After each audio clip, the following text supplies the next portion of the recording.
Hello, everybody, and welcome to the STEM Space podcast. I'm Dr. Natasha Wilkerson, and I'm excited to be having a live recording of the STEM Space, and we have a special guest from VEX Robotics.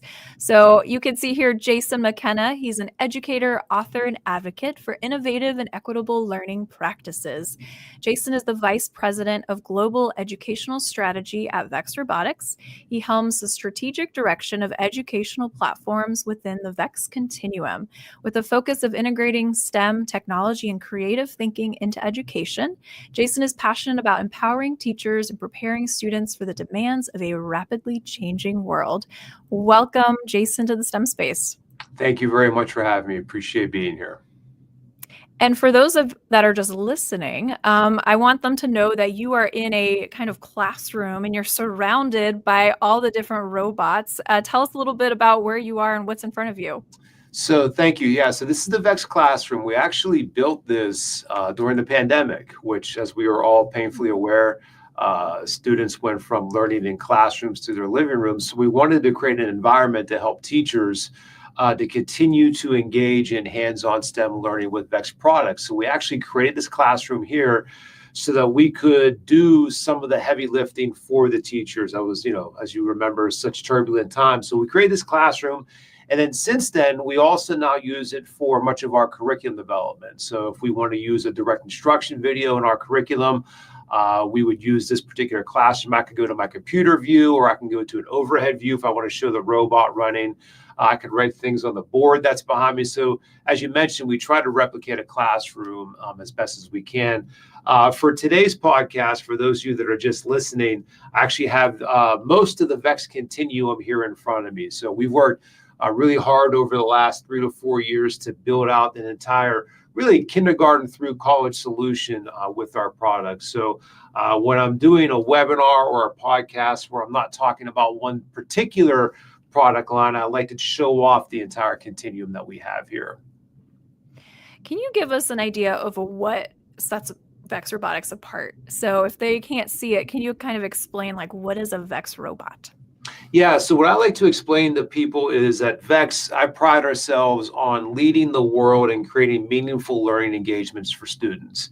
I was a classroom teacher for 20 years, and I fell in love with teaching STEM, not because I'm a tinkerer or an engineer, and if there's anything wrong with engineers, it has nothing to do with that. I was always a humanities person. In my free time, I'm reading or doing something like that. As a matter of fact, in terms of my engineering skills, I can barely change a light bulb. But I fell in love with this because the things that I had difficulty doing in my normal day-to-day job, whether it was collaboration, whether it was having students find multiple solutions to problems, whether it was, taking students beyond a surface level understanding to a more conceptual understanding. When I was able to introduce a robot into my classroom, all those things became easier. I talk about in my book, the very first robotics lesson I taught, it was a very simple exercise. I had my students code the robot to move in a square, and I had 4 groups of students, and every group had a different solution to that task. And that's when I fell in love with teaching STEM. And not only that, but the students were all very much engaged. They were on task. They were having conversations about the coding challenge. They were having conversations about the robot. And up until that point, I was probably the worst teacher in the world at teaching group work. I would put 3 students in a group, and one student would do everything. One student would sleep, and the third student would normally be doing something they weren't supposed to be doing. But when I introduced a robot, they all became engaged. So I think what really sets us apart is we work very hard at creating these meaningful learning experiences, but importantly, being able to do that at each individual student's instructional level. So you could use our VEX 123 platform if you're a pre-reader, or if you cannot use a mouse, or you can't use a computer, you don't have a device, this gives you the opportunity to do that. But even if you want to do something very advanced and learn about factory automation, you can use our CTE program. So providing students with those meaningful learning experiences, but importantly, allowing them to do it at their individual instructional level, that's what really sets us apart. Who are these platforms intended for? Is it for a STEM classroom, an after-school program? Who are your primary audience? All the above. The thing I say all the time is I'm very lucky with my job at VEX. I've been able to talk to teachers and classrooms on every single continent. And the only thing that's consistent about STEM and computer science is that there is nothing consistent about it. You have people that want to do STEM as an after-school activity. You have people that want to incorporate an individual STEM class and do it every day for a school year. You have people that want to take an elementary math and science class and show students the real world applications of what they're learning and have them do a STEM assignment embedded within those classrooms. You have people that want to do STEM as a special. So the students go to art and they go to library and they go to music and then they do STEM. So they want it on a rotation of every 4 to 5 days. You want people that want to have a maker space and have different kids and different students go to the maker space whenever it fits their particular schedule. So my job is to try to make sure that our solutions, whether it's a product or it's our curriculum or if it's our teacher professional development, is able to hit all of those areas. Can you give us an example of a lesson? Because robotics, like you said, can be so many different things. The coding, the building. Tell us, what does the curriculum look like? So our curriculum, it's some of it is dependent upon the platform, right? So if you're going to use our VEX IQ system, which is our plastic-based construction system, there's going to be a lot of engineering involved in that. So students are going to have an opportunity to build mechanisms. Students are going to have an opportunity to do some coding. And the way that we have the curriculum structured is, if you wanted to do something that was more engineering focused, we give you a 9 or an 18-week scope and sequence that's more engineering focused. If you want to do something that's more coding focused, so you don't want to do as much building, but you want to use the robot to explore sensors, and you want to use the robot to do some autonomous path planning and really make those abstract computer science concepts more concrete, we can give you a scope and sequence that focuses on coding. If you want to do truly STEM, in which you have a challenge where students have to do both the engineering and coding, we give you a scope and sequence along those lines. But if you're using a product like VEX AIM or VEX 123 that's more computer science focused, we'll do that. We'll focus on the computer science, but depending upon the age range, right? So VEX 123 is designed more for elementary students. We'll do computer science, but we'll also show how computer science can be integrated into a language arts classroom. And we'll have computer science integrated into a math classroom. So using computing to learn or to explore the core academic classes, we have curriculum for that also. So a lot of it is dependent, again, upon the actual product itself, but it's also dependent upon the age range. But the kind of the unifying theme that we have for all of our curriculum, kind of like our guidelines for it, is we want our curriculum to have a very low barrier of entry. So students can come in and they can have success right away, but we also want to have a very high ceiling. So those students that want to explore concepts further, we don't want them to reach that artificial ceiling. And then lastly, we want to have wide walls. We want to make sure that our curriculum is appealing to students from all different places and of all different interests. I remember doing a Project Lead the Way training where I was introduced to VEX Robotics. And in this training, there were teachers that had history backgrounds. You mentioned humanities. Yeah. And there was this big intimidation factor. Yeah. Because I remember the kit we had came in this big toolbox, and it had gears and all these different motors, and it was a little overwhelming. And so what do you have to say to teachers that are a little intimidated by robotics and all these pieces? Yeah, so was I. When I first got started, I was intimidated also. But and honestly, that's one of the reasons why I wrote my book. If you think about that, and if you think about why teachers feel intimidated when they get started with something like STEM or they get started with something like robotics, oftentimes it's because we as teachers, we feel like we have to have all the answers, right? If a student has an answer like, oh, how do I build a 4-bar lift, or how do I code this particular algorithm to do this thing, and what does this particular piece do, or what does this particular part do, and we don't know the answer to that question, we feel like as a failure as a teacher. We grew up in classrooms, or at least I grew up in classrooms, in which the teacher was the sage on the stage. He or she knew everything. We would ask the question, and they would immediately know the answer to that particular question. But now we know in the world that we live in now, that's not really a good model for our students. Instead, having you and your students explore different things and find things together, that's a really powerful pedagogy that we can use with our students to really explore things different way, and to also help our students cultivate this idea, that failure is just feedback.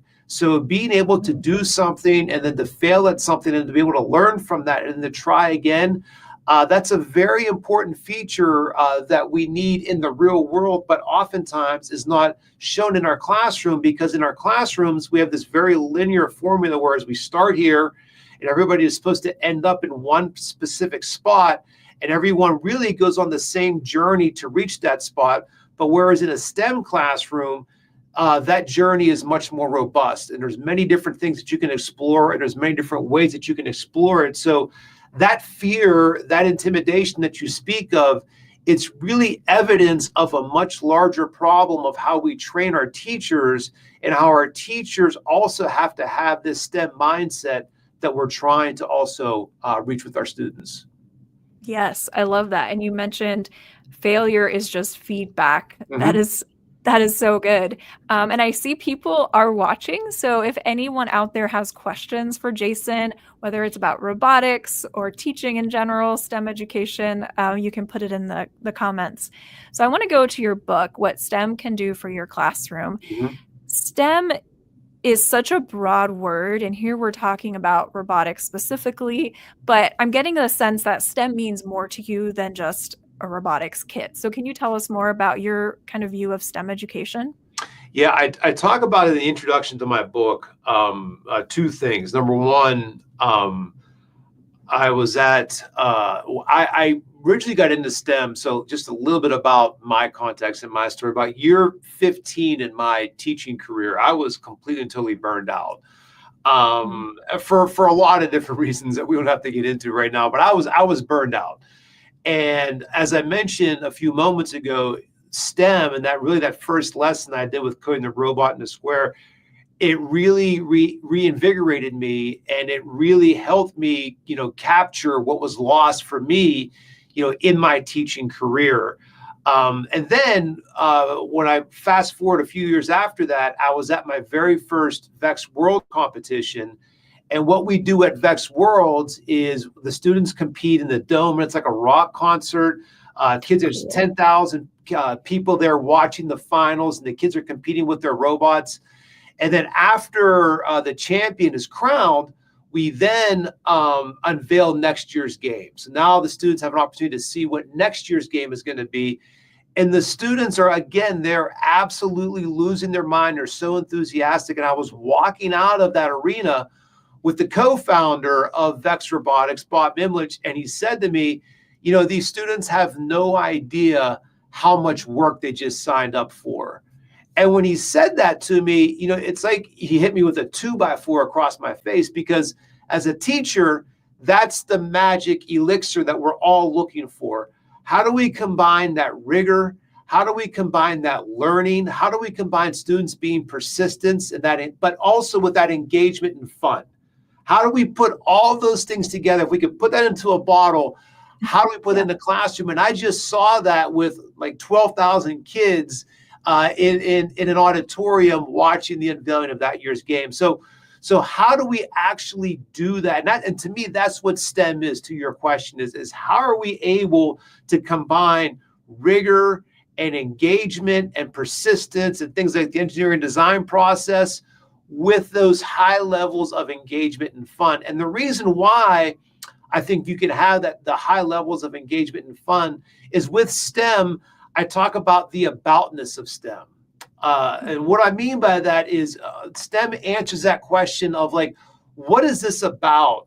What am I doing here? Like the idea of curiosity and wonder, which sadly is oftentimes missing from so many of our classrooms.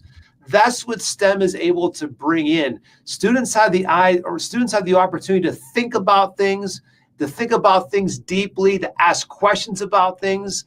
That's where I talk about the aboutness of STEM. It's the complexity of our world that oftentimes we try to strip away in our classrooms. STEM is an invitation to bring that complexity back into the classroom, but do it in a way, again, that is fun and engaging for our students, and allow our students to explore the aboutness, to ask those questions, and really give them an opportunity to find those answers on their own. I love that. And I've heard a lot from teachers, and you can see it, news articles and social media, that teachers are burnt out and they're complaining that students aren't engaged. And there's just like this hunger right now in education to change things up. And I'm hoping that this STEM movement is coming at a time that I guess my frustration is I often see administrators put STEM for certain kids. Oh, these are the gifted and talented students, so they get STEM education. Or let's have an exclusive after-school club. This was in my school, and that's going to be the robotics program. And I had to fight so hard to make it STEM for every kid. Like, everyone should experience this, and we should pull in the math teachers and the science teachers and the history teachers, and transform education in the way we think of it. Because like you mentioned, it's like this rote memorization and just forcing kids, they're fighting that now. That's and so what advice do you have for teachers that are like, yes, this is what I need, how do I bring this to my classroom? So I think two points there. Well, we've worked very hard when VEX got started. I told the story of Bob Dimlich. Our other co-founder is Tony Norman, who's our CEO. When VEX first got started, VEX was just in the after-school space. And that meant the big metal robotics platforms, which, to your earlier point, are very intimidating for a lot of teachers, and they can also be very expensive. So one of the reasons why we've worked so hard at this VEX Continuum, if you're watching the podcast, you can see the Continuum in front of me today. But if you're not watching, you can go to vexrobotics.com and you can see the Continuum on our homepage. One of the reasons why we did this was so that to bring the barrier of entry lower, right? So now you can literally get started with VEX for free. And that's the virtual robot at vr.vex.com. We actually created that during the pandemic because we wanted teachers and students to still have an option to experience VEX when they obviously couldn't collaborate and do many of the hands-on things that were going on in classrooms before the pandemic. So you can get started with VEX right now for free if your school is having, budgetary issues, or you want to experience our curriculum, or if you want to experience our professional development wrapped around a VEX product. You can get started with our virtual robotics system, and it's a very low barrier of entry for you. Then you can move on to products like VEX 123 and VEX Go, which are obviously much lower cost options for you to go ahead and get started with VEX. It doesn't really matter what age or what grade you are. It allows you just to get started with the VEX platform. It allows you to do, again, the hands-on collaborative work. Even if you're in an upper elementary or even a high school classroom, if you have the budget to do like our CT robotic system or our EXP robotic system, great. But this Continuum, what it allows you to do is it allows you to find the right product. I talked earlier about for the students' instructional needs, but also what your needs are for a teacher and what you're comfortable with. You might not be comfortable with doing metal robotic systems yet. That's okay.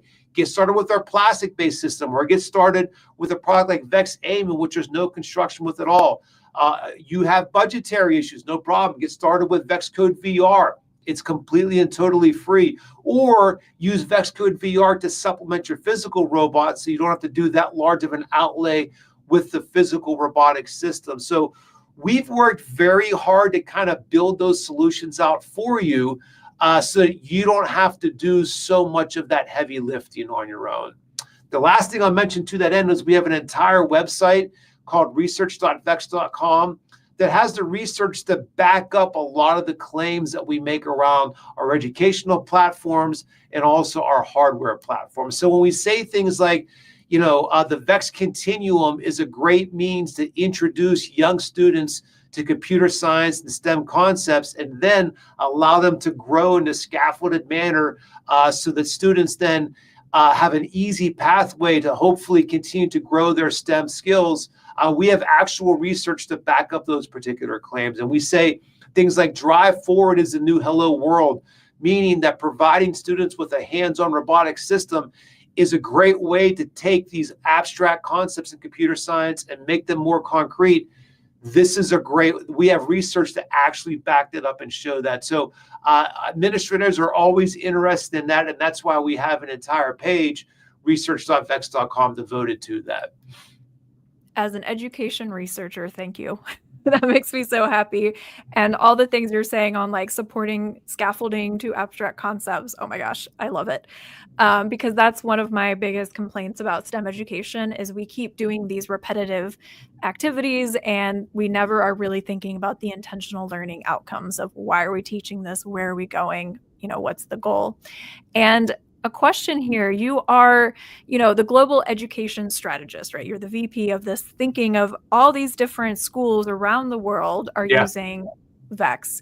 What's something surprising in your travels in looking at different classrooms that's come up in how different countries approach STEM and robotics?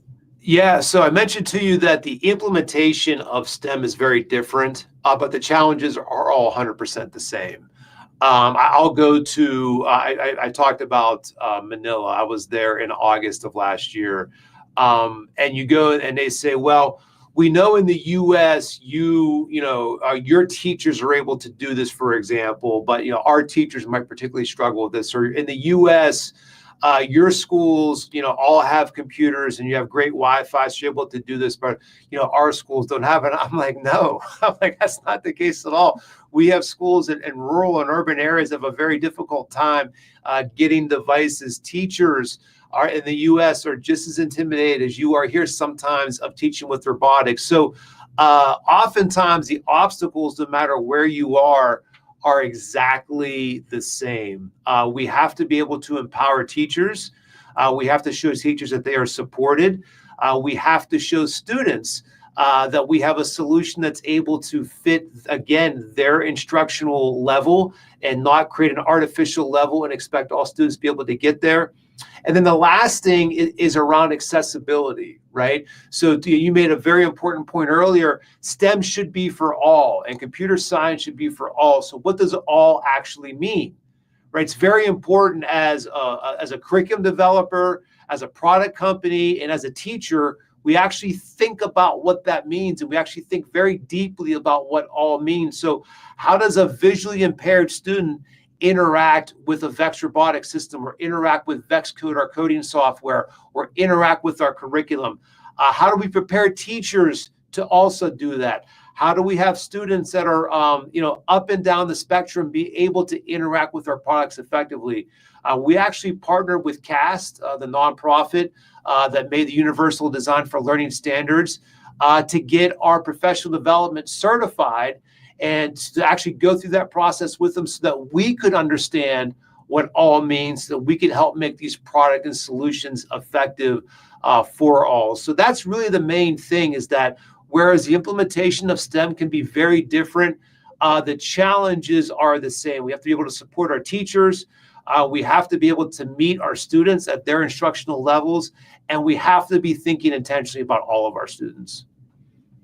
A final question here. What is one of your favorite VEX Robotics lessons or activities? Oh, wow. Favorite VEX Robotics lesson or activities? Well, I guess, we were talking before the show started about your background in space. I think we do have a Mars rover activity that we do with both VEX Go and VEX 123, which is one of my favorite activities, which is students code their robot to identify, basically it's the Mars rover, to identify different samples on Mars, which are identified by the sensors on the robot, and then to collect those samples and then take them back to the base. And the robot has to be able to autonomously be able to go back to the base based upon the code that you provide to it. It's a great activity because I think it ties into a lot of the great aspects of STEM. There's coding and there's engineering involved. I have to be able with the VEX Go robot to create the right attachment on the robot to actually pick up the samples. It's connected to the real world, something that's going on right now, and allows students to explore those things in an authentic way. So that's one of my favorite activities. Okay, so I lied. One more question. Okay. What are you excited about in the future? What's next for VEX Robotics? So one of the things I'm excited about in the immediate future is our educators conference that we have upcoming in May. You can find more information about that at conference.vex.com. It takes place during VEX Worlds, which is the world's largest robotics competition. Over 20,000 students will be in Dallas, Texas over the course of the 2 weeks, representing over 50 countries.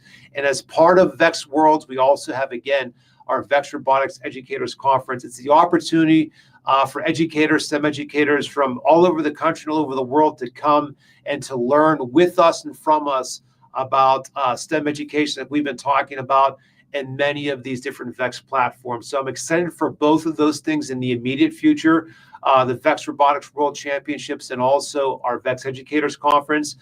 Moving down the line, we are just getting ready to release this product. I'm pointing, but if you're listening, our VEX AIM product, which is our new computer science product. So building out our computer science continuum. We've built out the STEM continuum, but really building out the computer science continuum.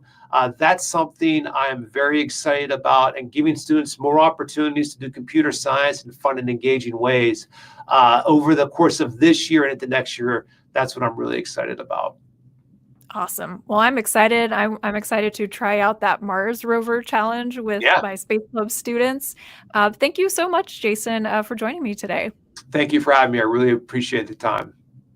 All right. Bye-bye.